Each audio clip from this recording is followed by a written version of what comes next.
Hello viewers, నేను మీ Kanagiri S N Prasad. Twist and turns in politics భాగంగా ఈరోజు ఓటింగ్ యొక్క ప్రాముఖ్యత గురించి తెలుసుకుందాం. ఇది ప్రజాస్వామ్య ఎన్నికల పండుగ. మనం వరల్డ్ బిగ్గెస్ట్ డెమోక్రసీ చూసినట్లయితే ఇండియా మొదటి స్థానంలో ఉంది.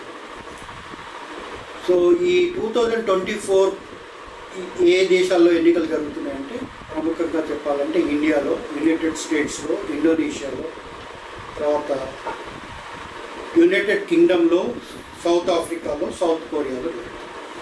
మన 1.4 బిలియన్ పాపులేషన్లో 970 మిలియన్ ప్రజలు ఈ ఓటు హక్కు వినియోగించుకోబోతున్నారు.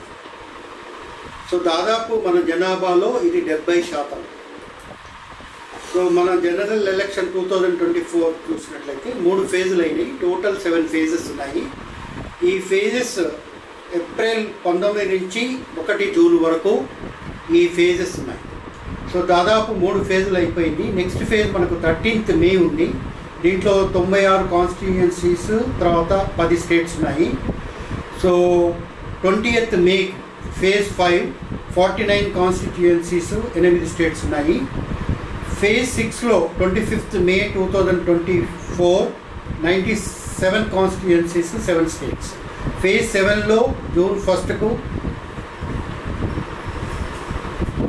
57 కాన్స్టిట్యుయెన్సీస్, తర్వాత 8 స్టేట్స్ ఉన్నాయి.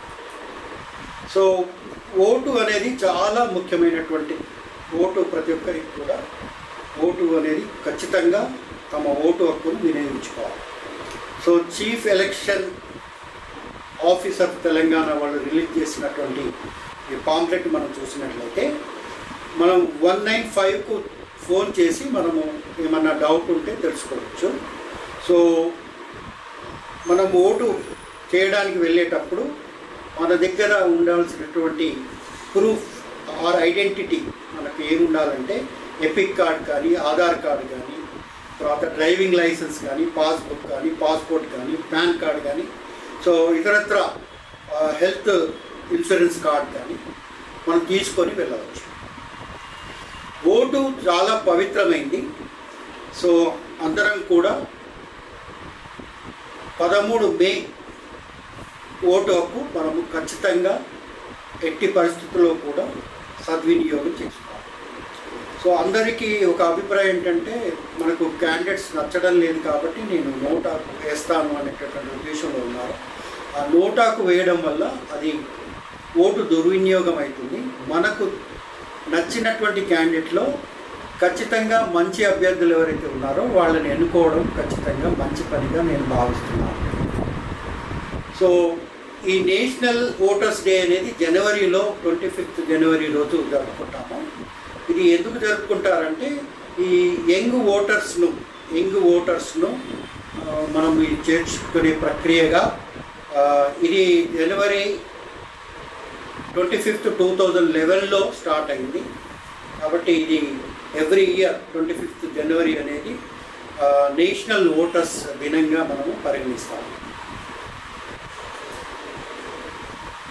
ఇప్పుడు మనకు ఎలక్షన్స్ వచ్చాయి. ఎలక్షన్స్లో ఏం చేయాలా, మనం ఎటువంటి వ్యక్తిని ఎన్నుకోవాలి అనే విషయానికి వస్తే, సో మనము ఎన్నుకునేటటువంటి వ్యక్తి నిజాయితీపరుడై సమాజానికి సేవ చేయాలని తృష్ణ కలిగి స్థానిక సమస్యలపైన అవగాహన కలిగి ఉండాలి. చాలామంది మనం చూస్తున్నాం, పదవి వచ్చాక ప్రజలను మర్చిపోయి అటువంటి వాళ్ళు మనకు కానీ సమాజానికి కానీ నష్టం చేకూరుస్తారు తప్పే వాళ్ళ వల్ల మనకు ఉపయోగం ఉండదు. తర్వాత ఎన్నుకోబడినటువంటి వ్యక్తి సమాజం పట్ల, సో వ్యక్తుల పట్ల గౌరవం కలిగి ఉండాలి. తర్వాత సమస్యలను పరిష్కరించే వ్యక్తిగా మనము చూడగలగాలి. అటువంటి వ్యక్తిని మాత్రమే మనము మన ఓటు హక్కును వినియోగించుకోవాలి. ఓటు వేయడం అనేది ఒక బాధ్యత. మన చేతిలో ఉండేటటువంటి ఆయుధం ఏంటంటే ఓటు. మనం చూసాము, సో ఓటర్లు చాలా తెలివైన వాళ్ళు, తెలివిపరులు. వాళ్లకు నచ్చని ప్రభుత్వాలను వాళ్ళు ఎవ్రీ 5 సంవత్సరాలు వచ్చేటటువంటి ఎలక్షన్స్లో తమ ఓటు హక్కు ద్వారా నిరంకుశంగా పాలించే ప్రభుత్వాలను ఓటుతో బుద్ధి చెప్పారు. అది మనం రీసెంట్గా కూడా చూసాము. తెలంగాణలో 10 ఏళ్ళు అయినటువంటి బీఆర్ఎస్ గవర్నమెంట్ మారి కాంగ్రెస్ గవర్నమెంట్ వచ్చింది. ప్రజా సమస్యని పరిష్కరించుకునే దిశగా మన ముందున్న ప్రస్తుత కర్తవ్యం. ఈ ఓటు అనేది మతాలకు కులాలకు అతీతంగా ఓటు వేయాలి. అభ్యర్థి